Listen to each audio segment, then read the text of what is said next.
Glory to Jesus Christ. Today is Wednesday, April the 5th, and it's the 38th day of the fast.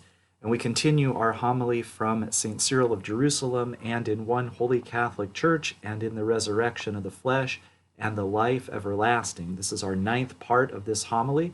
We have two more to go on Thursday and Friday. First, we heard the section from him about the resurrection of the flesh, and now we're in the section about the one holy Catholic Church. So he continues today and writes, "But since the word ecclesia is applied to different things, as also it is written of the multitude in the theater of the Ephesians, and when he had thus spoken, he dismissed the assembly," from Acts 19:14. And since one might properly and truly say that there is a church of evildoers, I mean the meetings of the heretics, the Marcionists and Manichees, and the rest. For this cause the faith has securely delivered to you now the article, and in one holy Catholic Church, that you may avoid their wretched meetings, and ever abide with the Holy Church Catholic in which you were regenerated. And if ever you are sojourning in cities, inquire not simply where the Lord's house is, for the other sects of the profane also attempt to call their own dens houses of the Lord, nor merely where the church is, but where is the Catholic Church. For this is the peculiar name of this holy church, the mother of us all, which is the spouse of our Lord Jesus Christ, the only begotten Son of God. For it is written, as Christ also loved the church and gave himself for it, Ephesians 5:25, and is a figure and copy of Jerusalem which is above, which is free, and the mother of us all, Galatians 4:26, which before was barren, but now has many children.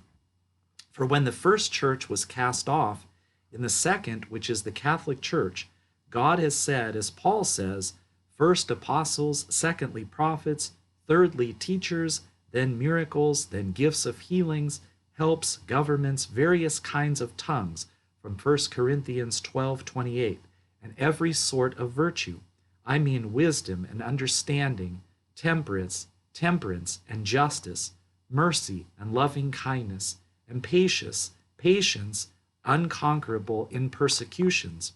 She, by the armor of righteousness on the right hand and on the left, by honor and dishonor, from 2 Corinthians 6:7.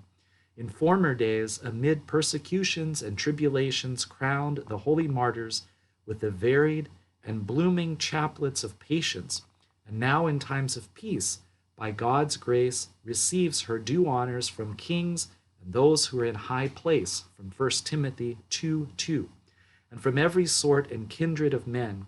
And while the kings of particular nations have bounds set to their authority, the Holy Church Catholic alone extends her power without limit over the whole world. For God, as it is written, has made her border peace, from Psalm 147:3. But I should need many more hours for my discourse if I wish to speak of all things which concern her. And then we have two more pieces of this homily, and then that will conclude our 40 days of the fast for 2023. Glory to Jesus Christ.